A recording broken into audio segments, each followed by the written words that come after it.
Hola, el Señor les bendiga. Somos GESA Internacional y como siempre, una vez más estamos aquí para compartir algo de la palabra del Señor y de lo que tiene para nuestras vidas. Hoy vamos a trabajar un tema muy importante. Es el tema del ocio. Vamos a trabajar una teología del ocio, una teología del descanso, porque es algo muy importante que nosotros debemos observar y que infortunadamente no lo estamos observando por muchísimas razones, ¿correcto? Pero vamos a trabajar ese tema hoy. Génesis capítulo 2, versículos 1 al 3 dice: fueron pues acabados los cielos y la tierra y todo el ejército de ellos, y acabó Dios en el día séptimo la obra que hizo, y reposó el día séptimo de toda la obra que hizo. Y bendijo Dios al día séptimo y lo santificó, porque en él reposó de toda la obra que había hecho en la creación. Amén. Entonces, el término allí es Shabbat, el término para descansar, para reposar. Es de donde viene también nuestro día sábado, porque el séptimo día en la Biblia no es el domingo, es el sábado. El domingo es el primer día de la semana, ¿correcto? Entonces, cuando la Biblia siempre habla del día de reposo en la Biblia, está hablando desde el del día sábado. Y el término Shabbat significa descansar, cesar, reposar, significa holgar, significa interrumpir, acabarse.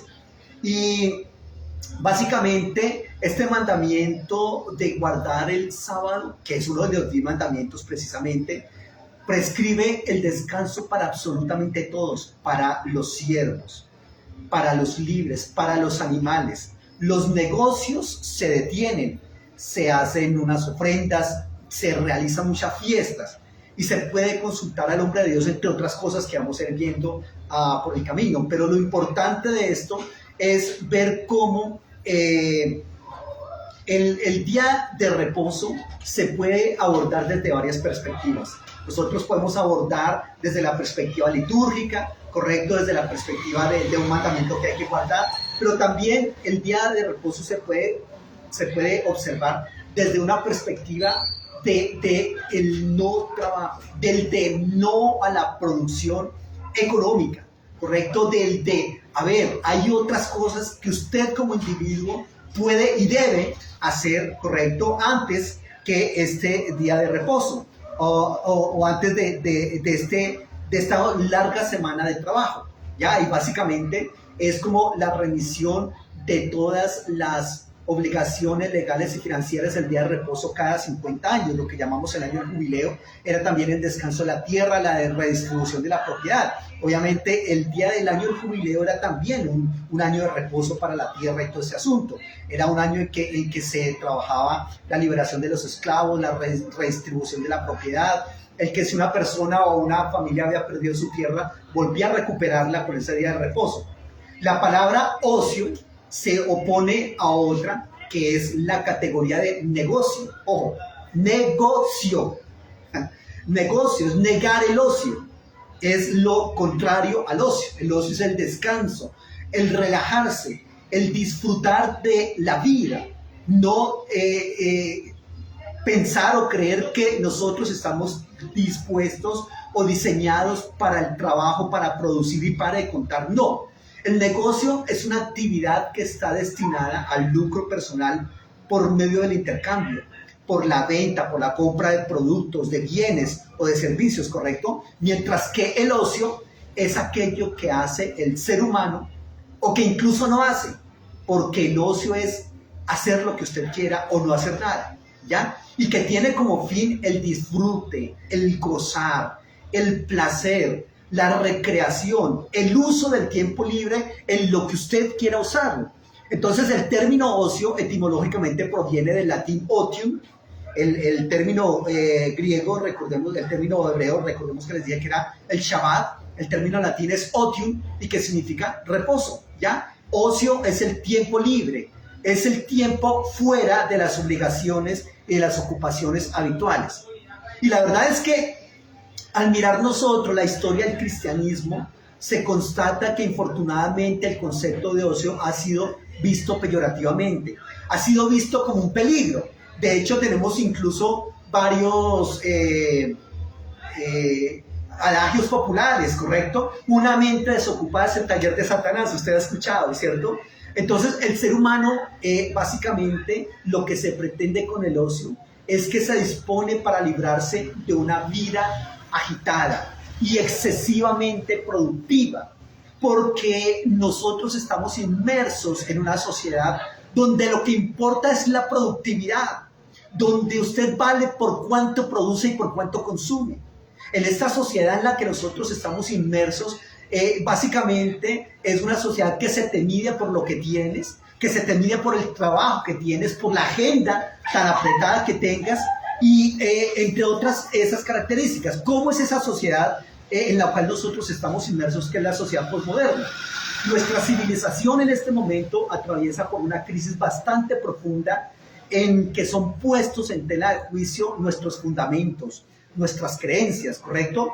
Porque el ser humano necesita sentirse cómodo, pero infortunadamente nos han vendido una idea tan distorsionada de la comodidad, que es básicamente la comodidad está ligada a cuánto tienes, a cuánto puedes consumir, a cuánto puedes comprar, ¿correcto? Y por lo tanto el ser humano siente que debe y puede ocupar un espacio en la sociedad, pero ese espacio se da es a través de la economía, a través de, reitero, cuánto tengo en el bolsillo para gastar, o incluso no tenga en el bolsillo, sino que aquí está la tarjeta de crédito. No hay problema, nos podemos endeudar porque tenemos un buen crédito en ella, gracias a Dios. No, ningún gracias a Dios. Eso básicamente lo que está haciendo es llevándonos a nosotros a una esclavitud.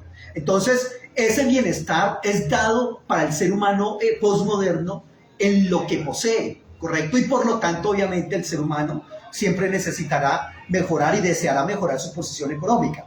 Una de las características, voy a trabajar hoy la teología del ocio, pero le comento que voy a trabajar algunas características de la sociedad posmoderna y luego retomo este concepto del ocio.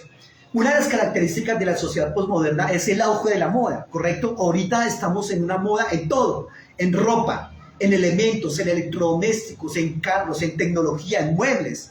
Hoy se vive básicamente sumido la gente, por lo general, en una especie de lógica Kleenex. ¿Se acuerda del pañuelito Kleenex?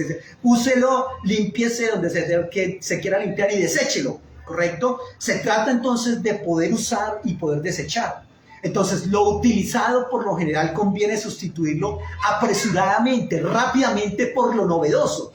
El asunto es que la novedad está de una carrera continua, vertiginosa, que nosotros no podemos alcanzar esa novedad, ¿correcto? Porque no tenemos los recursos, porque no podemos darnos esa posibilidad, pero sin embargo, ahí está esa novedad en lo que podemos tener o en lo que se nos dice que podemos tener, atrapándonos permanentemente. La moda impone cómo y cuándo y de qué valor hay que hacer las cosas, ¿correcto? El último modelo siempre es el mejor. Mire que usted puede comprar un electrodoméstico, un vestido, un celular, un carro, y al día siguiente ya ha aparecido otro que lo supera. Incluso en el momento en que usted va a comprar, no puede comprar el último porque es que el último vale mucho. Entonces, no, comprémonos por lo menos este, pero siempre allí en el stand hay algo mejor, algo que supera a lo que tengo, ¿correcto? Entonces, para mantener un nivel de vida similar, es necesario tener muchísimos recursos, ¿correcto? Y por lo tanto, otra característica de la sociedad posmoderna en la que nosotros estamos es que es el paraíso del dios Mamón. El dios Mamón es una palabra, un término en el griego, que es el término para dinero, ¿correcto? Mamón, el mundo del mercado del libre capitalismo democrático, que se ha convertido en una nueva religión. Hola, nosotros siempre hablamos de las 5 grandes religiones: el hinduismo, el judaísmo, el budismo, el islam y el cristianismo. Les hablo de una 6ª religión hoy. Es la religión del consumo, la religión de la posesión de los bienes, y ha generado un abanico de valores, de actitudes y de estilos de vida particulares que antes no los teníamos, ¿correcto? Pero hoy ha surgido una nueva manera de idolatría: el consumo. Bienvenido el dios Mamón. Bienvenido esa adoración al dios Mamón, que es el consumo. Los centros de adoración de ese dios Mamón son esos grandes centros comerciales. Le cuento, le hago una infidencia: detesto ir a centros comerciales. Siempre que voy siento como si estoy atrapado en lo que la inmensa mayoría de gente está atrapada. ¿correcto? En el tener, en el adquirir, en el poseer, en el consumir. Y eso no es lo correcto. Cientos de tiendas comerciales proveen al feligrés. ¿Cuál es el feligrés de esa nueva religión del consumo, del dios Mamón? El consumidor. Todo un espectro de productos para suplir las necesidades. Necesidades que se le han vendido a usted a través de otra característica de la sociedad posmoderna, que es la publicidad, que más adelante hablaré de ella. Entonces, esos bienes y productos de consumo no son vitales, pero los líderes espirituales, y cuando hablo de los líderes espirituales de esa nueva religión, son los grandes dueños de las empresas. Se han encargado de mostrarte como algo necesario para obtener un buen nivel de vida. Y viene a mi mente ese pasaje que el Señor dice: ¿por qué gastáis vuestro trabajo en lo que no es pan? En lo que no sacia. Entonces, la diferencia entre el que cuenta en el sistema y la persona alienada está en el momento de la compra. Entonces, la persona alienada solamente puede ir a pasear al centro comercial. Ese, la verdad, no cuenta, no lo sacan del centro comercial porque hace falta ese afluente de gente. Y bueno, al menos se compran un chicle o un bombón. Si no lo compran, de todas maneras están haciendo bulto. Pero la verdad, el que interesa es el que compra, el que consume. Y vale mucho más el que consume a crédito, el que paga a crédito, ¿correcto? El que gira el cheque o 6 cheques de mensualidades cada uno, o el que dice: por favor, voy a pagar este mercado a 16 cuotas. Ese es el que cuenta, ese es el fiel, el más adorador de todos en esta religión de consumo. Entonces, hay una diferencia enorme entre el que cuenta en el sistema y el alienado, porque el que compra, pues es una persona que está allí contando con ese sistema. Entonces, el que tiene esa opción de consumir es el fiel, y se quiere no solo ver, sino pasar también esa infranqueable para algunos barrera del ver y del comprar. Entonces, cuando yo compro, valgo en el sistema.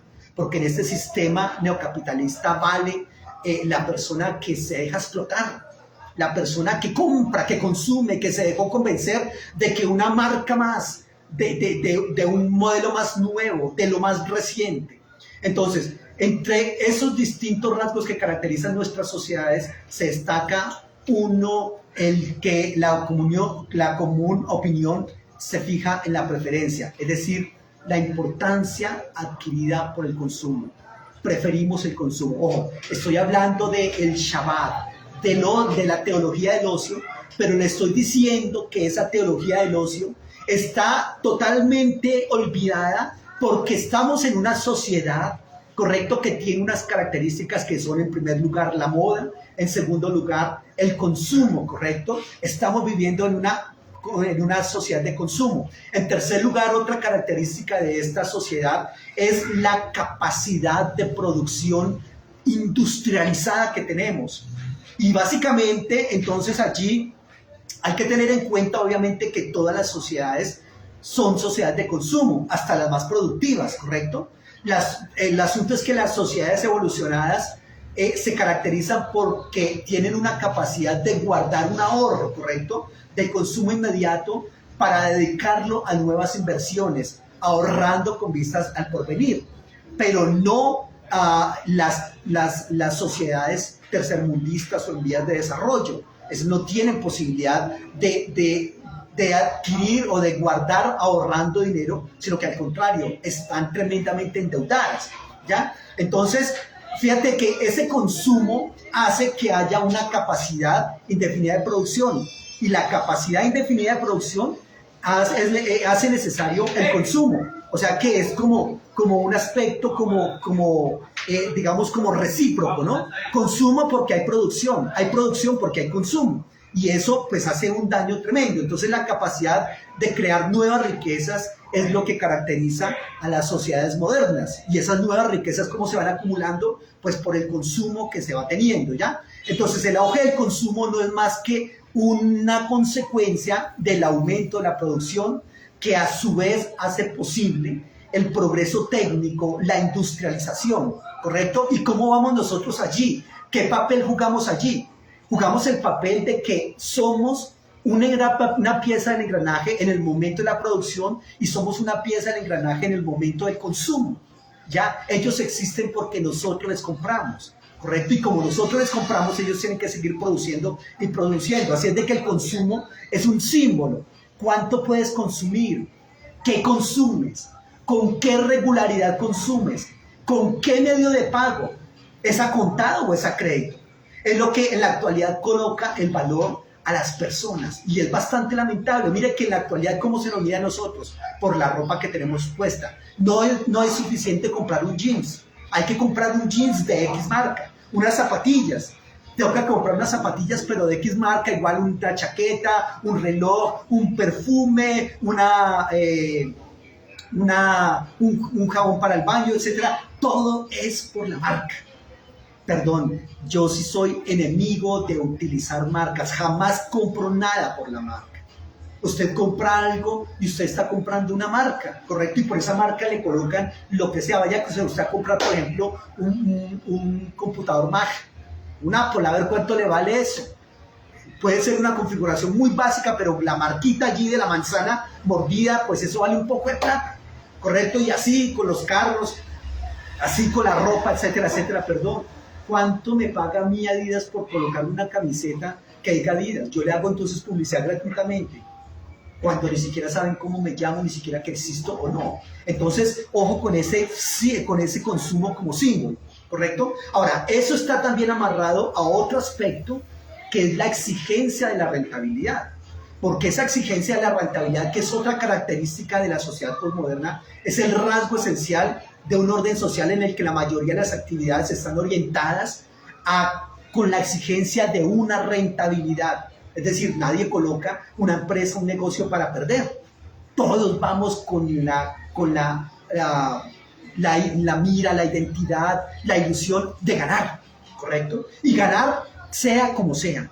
Y ganar lo máximo con la menor cantidad de inversión, ¿correcto? Entonces, el nacimiento de la economía moderna se caracteriza por el paso de una economía doméstica en la que pequeñas comunidades atendían por sí mismas sus necesidades elementales, ¿correcto?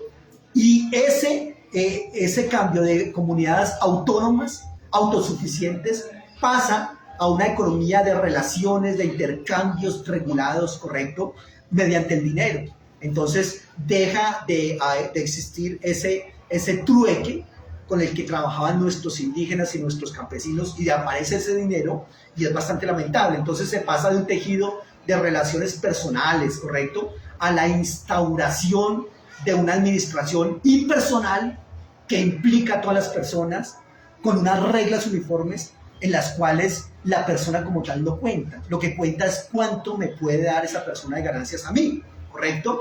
No vale tanto el yo gano, tú ganas. Lo que vale en la actualidad es cuánto le puedo sacar del bolsillo a esta persona, ¿correcto? ¿Cuál es el mayor costo al cual yo le puedo dar ese dinero? Entonces, hay en esto algo más que una simple analogía, porque es la crítica de la llamada sociedad del consumo, que engloba absolutamente todo. Los amos del mundo en este momento son los adinerados, los grandes industriales, los que tienen los grandes capitales. Ellos son los que mandan en el mundo, no son los países, no son los presidentes de los países, son las grandes fortunas amasadas por multinacionales, ¿correcto?, que abarcan la economía, la política, lo social, lo religioso, incluso. Entonces, aquí es bastante lamentable porque se desconoce al individuo particular, singular, ¿correcto? Y nos mete a todos en un sistema anónimo, inhumano, donde se cuenta la gente por la posibilidad que tiene de adquirir, de producir, de gastar, de invertir, ¿correcto? Y si no tienes esa posibilidad, pues no cuentas en el sistema, eres un estorbo para el sistema. En la actualidad, ser explotado por el sistema, eso es un beneficio, eso es una honra. Sí, me están explotando, pero por lo menos cuento en el sistema. Vea, por lo menos tengo una tarjeta de crédito. ¿Usted tiene tarjeta de crédito? Ay, lo lamento, perdón. Lo ideal sería no estar endeudado. Lo ideal es romper esas tarjetas de crédito, son un asco, eso es una esclavitud, ¿correcto? Entonces, allí hay que tener en cuenta eso. Una empresa que deja de ser rentable está condenada obviamente a desaparecer. Lo mismo ocurre en la competencia entre las regiones. Hay regiones entonces que están listas para seguirse enriqueciendo, mientras que hay otras están listas para seguir siendo esclavizadas y explotadas. Otra característica, ojo, estoy hablando de las características de la sociedad posmoderna que están impidiendo la teología del ocio. Le dije que la característica era la moda, correcto, que era el consumo, que era la gran industrialización, correcto, y que otra característica de la sociedad posmoderna son las grandes concentraciones de individuos.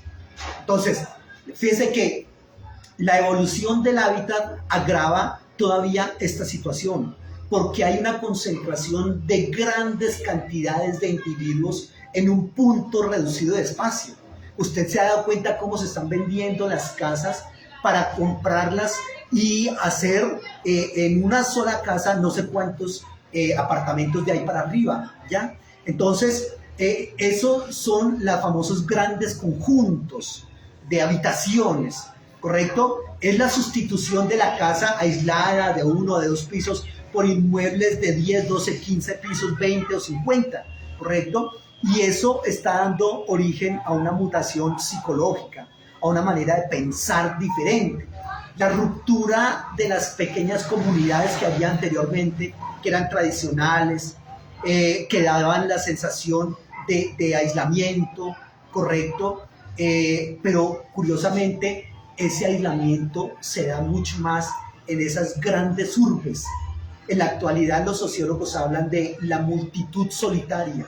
Estamos rodeados, tremendamente rodeados de gente, sin embargo estamos solos, ¿correcto? Por ejemplo, en Tokio, que es la ciudad más poblada del mundo, Tokio hay 37 millones de personas en una sola ciudad.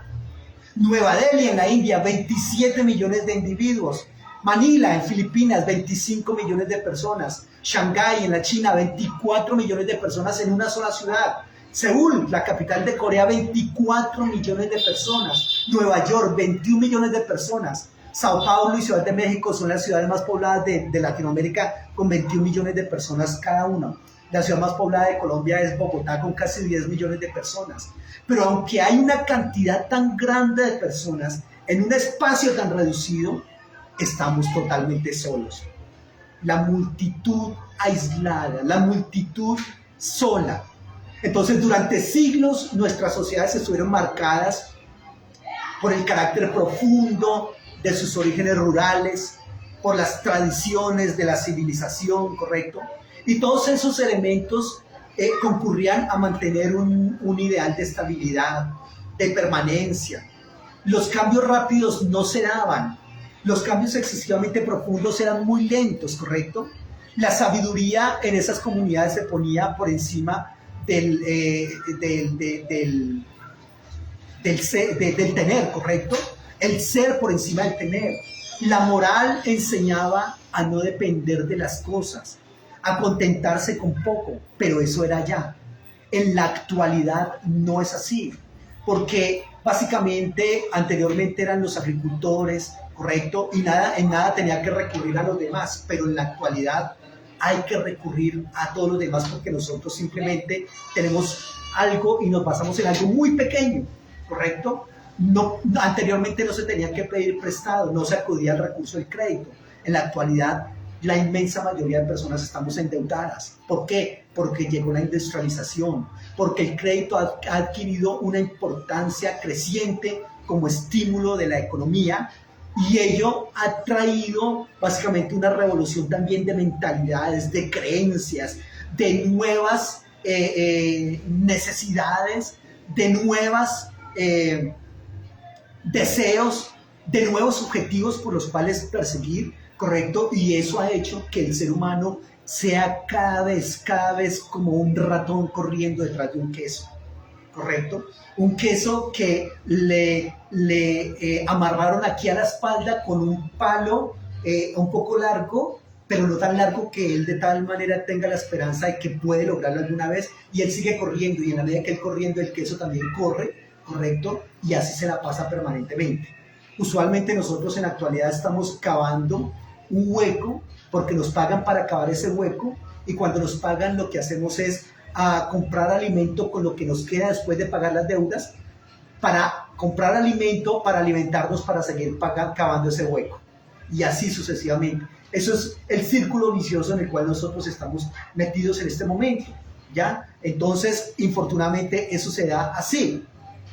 Entonces, a esa estabilidad que era tradicional se fue sustituida por un ideal de la revalorización de los recursos.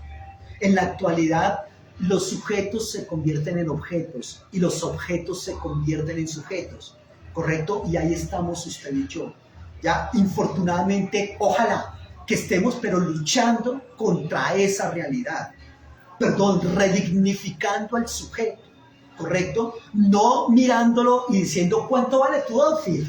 Usted sí se ha dado cuenta que en la actualidad hay unos muchachos que salen así en la noche de la rumba y le preguntan cuánto vale tu outfit. No, y entonces, no, si es un outfit, no, el mío por ahí 500,000 pesos, incluyendo zapatillas, incluyendo la tanga y todo. Y otros dicen, no, mi outfit vale 30 millones de pesos. Uf, no, ese pega duro, porque perdón. Y eso que no hemos contado cuánto vale el carro en el que está montado. Ya, entonces todo eso hace que haya nuevos valores, pero que son valores que realmente no sirven de nada para el ser humano.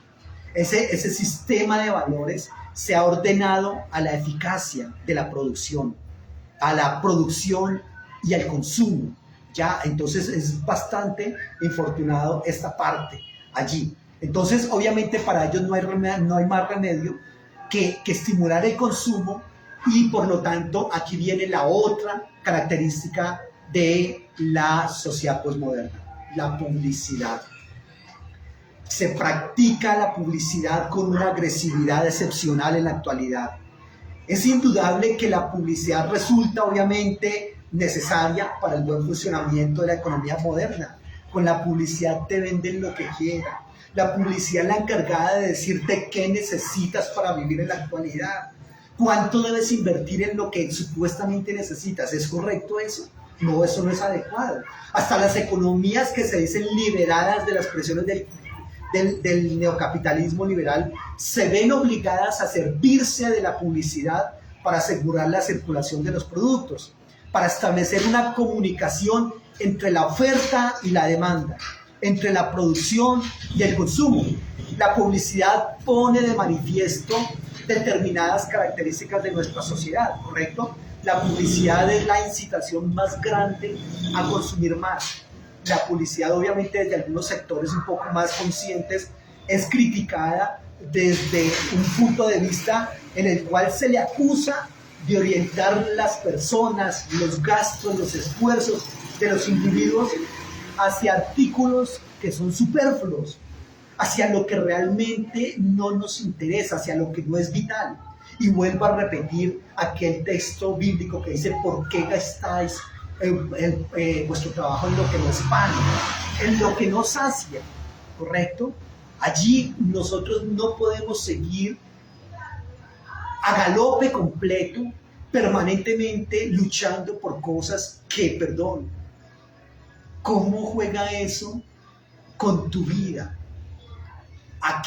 ¿De qué te sirve lucharte y matarte tanto por un carro más moderno, o por un carro de más marca, por una ropa de más marca, o por ir al restaurante de marca, de moda en la ciudad? Perdón, nosotros, ¿por qué en lugar de ir a comernos un corrientazo a un restaurante de 10, 12 mil o 13 mil pesos, por qué vamos a ir a pagar un almuerzo de 50,000 o 100,000? Porque es que fuimos a comer allá al restaurante que usted sabe, donde la comida quizás es mejor allí, pero es que, no, perdón, no, tenía que tomarme la foto y subirla al Facebook, ¿no? Foto para el Face. Aquí en, qué sé yo, póngale el nombre del restaurante de su ciudad allá. Perdón, o sea, eso no es lógico. Eso no es sabio, no es santo, no es espiritual. No es sabio. Entendamos eso. La publicidad hace que los recursos se canalicen en inversiones inútiles, improductivas. cuando esos recursos pueden ser mejor empleados. Y obviamente esa publicidad es dañina porque condiciona el ejercicio de nuestra libertad. Oiga, es que tienes que ser muy inteligente, tienes que estar tan desligado de tantas cosas para no hacerle caso a lo que la publicidad te está diciendo es por ahí, a las necesidades que te crea la publicidad y que finalmente nos convierte en esclavos a cada uno de nosotros, ¿ya? El papel cada vez mayor que desempeña la publicidad en la vida cotidiana se presenta como ese símbolo de la sumisión del individuo a unas preocupaciones utilitarias. ¿Quién te dijo que tú le importabas a Movistar, a Concel? ¿Quién te dijo que le importabas al Banco de Colombia? ¿Quién te dijo que le importabas a las marcas de los alimentos que consumes o la ropa que vistes? No les importas, les importa tu dinero. Es una cosa totalmente diferente. Allí hay que tener en cuenta eso. Nosotros desde pequeños estamos siendo formados, orientados a ser consumidores y ojalá compulsivos, a preparar desde pequeños clientes que se sometan a ese tipo de gobierno y a ese tipo de vida. Entonces, ojo con eso porque hay un predominio exclusivo de las exigencias de productividad, de rendimiento, de eficacia que caracterizan a las sociedades modernas y posmodernas, ¿ya? Entonces, obviamente porque para mantener un nivel de vida similar, pues es necesario tener muchísimos recursos, ¿correcto? Entonces allí hay que tener en cuenta, recuerden que estamos trabajando una teología del ocio. Y les había dicho que ocio es descansar, cesar, reposar, holgar, interrumpirse, acabarse, ¿correcto? Y les decía que ese mandamiento del sábado prescribe un descanso para todos, incluyendo los siervos, incluyendo los animales. Es bastante curioso, si has estado en Israel, te darás cuenta que en Israel en el día de reposo ni siquiera los ascensores de los edificios funcionan. No funcionan los ascensores de los edificios. No funcionan los semáforos. Están intermitentes porque, perdón, estamos en día de reposo. Nadie tiene que estar haciendo nada, ¿correcto? Se detienen los negocios. El día de reposo y el ocio es para hacer fiesta, para consultar al hombre de Dios, segundo de Reyes 4:23. Correcto, eso sí se podía hacer el día de reposo. Y como les dije, en el año del jubileo, que era un año de reposo, era la remisión de todas las obligaciones financieras y legales. Era el descanso de la tierra cada 7 años, un año de reposo. Era la redistribución de la propiedad para evitar que se concentrara en unos cuantos. Era la liberación de los esclavos. Cuando se habla del Shabbat, del año del jubileo, todo eso que le acabo de mencionar es lo que se busca y lo que se espera, ¿correcto? Es la prohibición, reitero, de algunas del trabajo, incluso bajo pena de muerte, como era el caso de las personas que recogían leña en el día de reposo, según números 15, 32 en adelante. No se podía preparar ciertos alimentos, ni sacar agua, ni transportar objetos, ni rescatar un animal del abismo, ¿correcto? No arrancar espigas de trigo en el día de reposo. En fin, había muchas cosas. Los viajes estaban restringidos, Hechos 1:2. Pero, ¿por qué? Porque básicamente se pretende es que en el día de reposo usted se relaje. Usted en el día de reposo esté tranquilo en su casa, disfrutando de lo que quiere y lo que le gusta hacer, o no hacer nada. Porque esta sociedad que le acabé de describir es una sociedad que, reitero, lo lleva a usted al trabajo pesado, al esfuerzo, al agotamiento durante toda esa semana. La consigna, recordarán ustedes, de un personaje bastante nefasto aquí en Colombia era trabajar, trabajar y trabajar, ¿correcto? Y eso era así, o sea, teníamos que trabajar y punto, porque estábamos muy perezosos, muy vagos. Entonces, lo que se pretende con el día de reposo es que las necesidades humanas son más importantes que la productividad. Allí tenemos que tener en cuenta que la vida no es solamente para trabajar y para producir y para hacer que otros tengan mucho más dinero y para de contar. Hacer el bien y salvar la vida son imperativos en el día de reposo, según Marcos 3, del 1 al 5. sanar en el día de reposo, sanarme a mí mismo, sanar a otros. Pero uno no puede sanar cuando uno está ocupado en el trabajo. Voy tarde para el trabajo, o yo voy para la casa cansado porque mañana tengo que volver a trabajar, ¿correcto? O tengo que sacar esta producción. Y así como, así no hay posibilidades de sanar al otro, de hacerle el bien al otro, porque tenemos es que producir entre todos, ¿correcto? Entonces es importante entrar en el reposo del Señor. Eso es lo que dice el libro de Proverbios de Hebreos capítulo 4, ¿ya? Entonces, eso es bastante interesante allí. Invitar a huéspedes a la casa en el día de reposo, Lucas 14, del 1 al 5. El análisis, el estudio del texto bíblico, del mensaje del Señor, según Hechos 13, 14, 15, eso era lo que había que hacer en el día de reposo. Dedicarle un tiempo al Señor. En fin, y básicamente lo que pasa es que las prácticas ociosas que se desarrollan en su mayoría son para fortalecer el seguimiento de Jesús. Es que el seguimiento de Jesús no solamente se da en la productividad, incluso en salvar almas. ¿Recuerdan ustedes lo que pasa cuando Jesucristo está en la casa de Marta y María? ¿Y qué es lo que le dice a Marta? Marta, estás muy ocupada. Está muy desgastada y muy afanada en tantas cosas, pero realmente María ha escogido la mejor parte y esa parte no le será quitada. Lo que se pretende es que nosotros dejemos de lado ese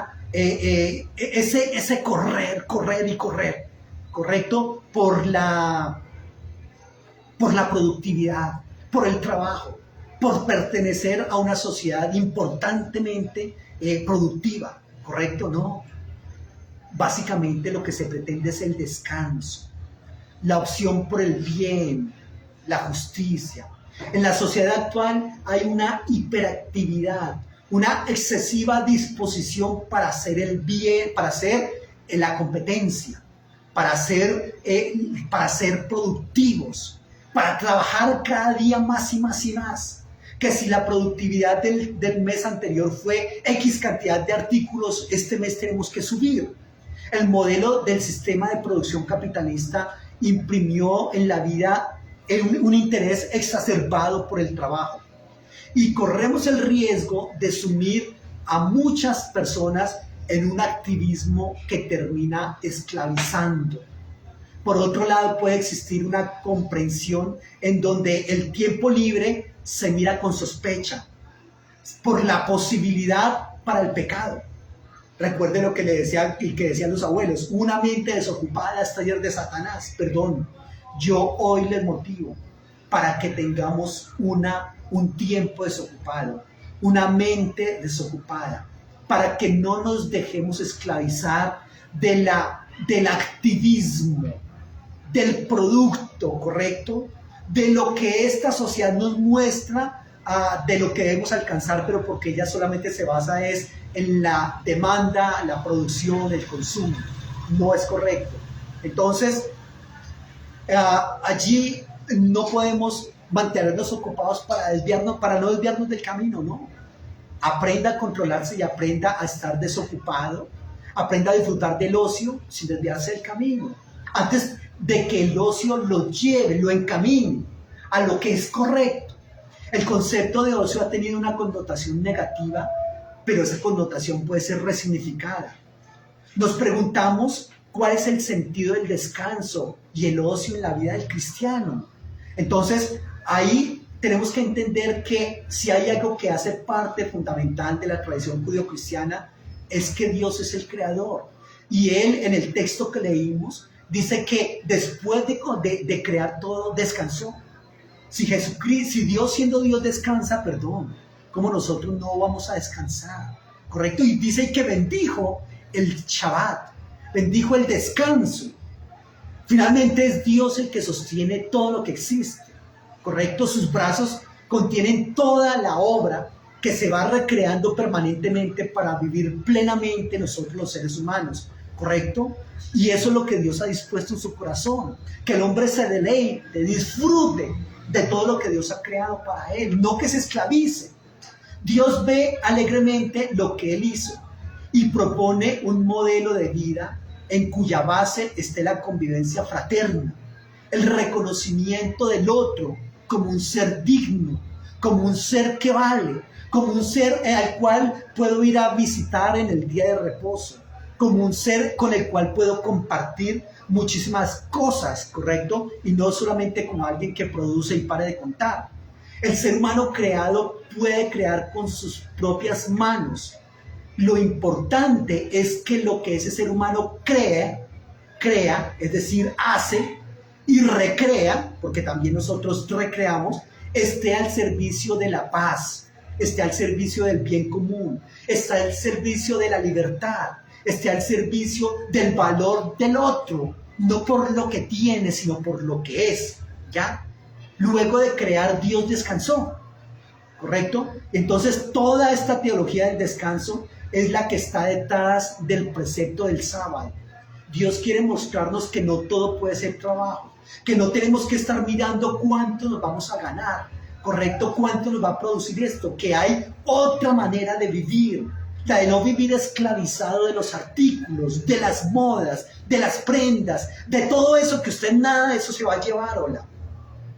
¿Por qué no sacar un tiempo de toda esa vertiginosa carrera de la producción y sacar un tiempo, qué sé yo, para la poesía, para filosofar, para la pintura, para tocar un instrumento, para practicar un deporte, ¿correcto? En eso también se le da la gloria a Dios. En eso también se alaba a Dios y eso también es espiritualidad. Hoy le estoy dando una espiritualidad del ocio, ¿correcto? En el ocio se alaba a Dios. En el ocio se glorifica el nombre de Dios. La liturgia del Génesis capítulo 1, Génesis capítulo 2, gira en torno al día sábado para reconocer lo que se ha hecho y para no hacerse esclavo del trabajo. Entonces existe un miedo al ocio, porque la moral muchas veces está sustentada incluso en el cristianismo, está sustentada en un activismo, precisamente, reitero, para no dar pie a la aparición de vicios y pasiones en el hombre. Eso es bastante complicado. Hay un libro deuterocanónico que es el Siracida, en el capítulo 38, versículo 24, dice: la sabiduría del escriba se adquiere en los ratos de sosiego. El que se libera de los negocios se hará sabio. Usted o es sabio o hace negocios. Pero las dos cosas no lo puede hacer. Usted recuerda cómo le llamamos a los lugares donde nosotros vamos a estudiar: la escuela. ¿Se acuerda de la escuela? ¿Sabe qué significa el término escuela para los griegos? No hacer nada. Eso era la escuela. Vamos a la escuela, era el ir a esparcirse, a descansar, a relajarse, y era un momento que utilizaban los sabios para hablar de los temas, para la contemplación. Es que, a ver, ¿usted qué contemplación va a poder lograr cuando usted está inmerso en la producción de su empresa y desde que llega hasta que sale tiene que cumplir con todos los parámetros que su patrón le dicta? ¿En qué momento reflexiona? ¿En qué momento piensa? ¿En qué momento se cuestiona, se repiensa? Eso se hace en el ocio, eso se hace en la tranquilidad, eso se hace en el descanso, no en la productividad. El ocio es el tiempo en donde la liturgia se desenvuelve en el sentido liberador de las acciones simbólicas que actualizan y hacen presentes el amor de Dios. El amor de Dios está en el ocio. Entonces se establece ese tiempo de ocio.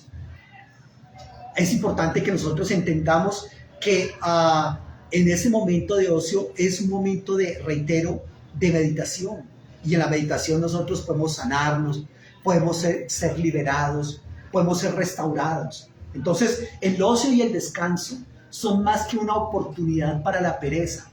Es la posibilidad para encontrarnos con nosotros mismos, con el otro, con el Señor de la vida, ¿ya? Entonces, obviamente es menester valorar el trabajo como elemento fundamental de la cotidianidad, pero disfrutar también de esa pausa en la existencia. La palabra clave acá es equilibrio, equilibrio. El tiempo en la vida no es solamente importante cuando se trabaja. El tiempo más importante, le digo yo, es el tiempo del descanso. Las ciudades desarrolladas usted ha escuchado hablar de que están ensayando a reducir la cantidad de horas de la jornada laboral. Y la resultante es que entre menos se trabaja, más se produce, ¿ya? Entonces, no soy valioso solamente cuando me dedico a producir y para de contar. El tiempo socialmente importante es el tiempo dedicado al trabajo, es lo que nos enseñan a nosotros, no. Yo le digo que el tiempo más importante es el tiempo dedicado al ocio. El tiempo libre es el tiempo importante. El tiempo libre que no es el momento de inactividad, sino que es el tiempo del que se debe y se puede disponer para poder decidir qué cosas quiero hacer. Porque en el trabajo no siempre e incluso muy pocas veces se hace lo que se quiere hacer. En el trabajo se hace lo que toca hacer, lo que estoy obligado a hacer, lo que me pagan por hacer. Pero fuera por mí, no lo haría. Hay algunos que tenemos la posibilidad de trabajar en lo que nos encanta. Genial. Felicitaciones si eres uno de esos. Pero el tiempo libre, el tiempo del ocio es el tiempo en el cual yo decido qué quiero hacer. Si quiero vivir, si quiero amar, o si quiero decidir no hacer nada. Si quiero cuidar de los nuestros, si quiero leer poesía, o pintar, o cantar. Ese tiempo de ocio es el tiempo libre, es el momento en el cual nosotros tenemos la posibilidad de ser totalmente humanos. No es tener que trabajar más. ¿Por qué y para qué trabajar más? ¿Para quién trabajar más? Para que unos pocos se enriquezcan con su trabajo. Finalmente es Dios el que da a la persona esa posibilidad de disfrutar de su trabajo. La clave del futuro no es producir todavía más, no es trabajar más. Si usted en el futuro se ve trabajando, trabajando y trabajando, qué lamentable futuro. Eso no es ningún futuro, eso es esclavitud, ¿correcto? Es básicamente producir más y de mejor manera, pero es que producir más no significa más trabajo, es trabajar con más sabiduría, ¿ya? Pero muchas veces producir más es trabajar menos. Trabajando menos, el cansancio puede ser repartido equitativamente entre todos, ¿correcto? Debemos defender el derecho a vivir una vida más plena, más humana. El tiempo libre es un tiempo autogestionado. ¿Qué desean los grandes industriales? Transformar cada cosa viviente o cada cosa inanimada, transformarlo todo en mercancía, mercantilizar la vida, mercantilizar la salud, mercantilizar la educación, arruinarlo todo, desgastarlo todo, cuantificarlo todo, destruirlo todo. Yo no puedo prestarme a esa lógica del mercado. Yo no puedo prestarme a esa lógica de la esclavitud. Yo no puedo prestarme para que otro sea valorado por la productividad que tiene y la posibilidad que tiene de comprar marcas porque ha trabajado mucho. Para eso se ha matado. No, perdón. Que viva la vida. Abajo la esclavitud. Abajo la muerte. Por eso yo te pregunto cuáles son tus necesidades vitales. ¿A qué le has puesto ese rótulo de vital para ti? ¿Cuáles son esas necesidades vitales? ¿Es posible que hayamos convertido al sujeto en objeto y al objeto en sujeto? Es posible que pase eso. ¿Puede diferenciar las necesidades suyas entre urgentes, entre importantes, entre menos vitales? ¿Qué es lo que te hace mover de tal manera que desplazas todo lo demás para lograrlo? ¿Qué te hace vibrar en la vida? ¿Qué te hace sentirte vivo? ¿A qué dedicas tus pensamientos y a qué dedicas tu tiempo y a qué dedicas tus recursos? Y ahí podremos estar mirando, analizando acerca de si realmente nosotros estamos viviendo una teología del ocio o si nos dejamos esclavizar por este sistema neocapital. Que el Señor realmente nos ayude a vivir una vida equilibrada en esa parte y a valorar eso que lo dijo desde el primer capítulo de la Biblia, ¿correcto? Después de crear todo y decir todo era bueno en gran manera, pero también luego en el capítulo 2, los primeros versículos, bendecir el sábado como día de reposo, es decir, un día como tal, ¿correcto? Un tiempo como tal de reposo, en el cual se plantean otras cosas que lo llevan realmente a vivir. Que el Señor nos ayude a tener entonces esa posibilidad de la teología del ocio y a disfrutar de ella como tal.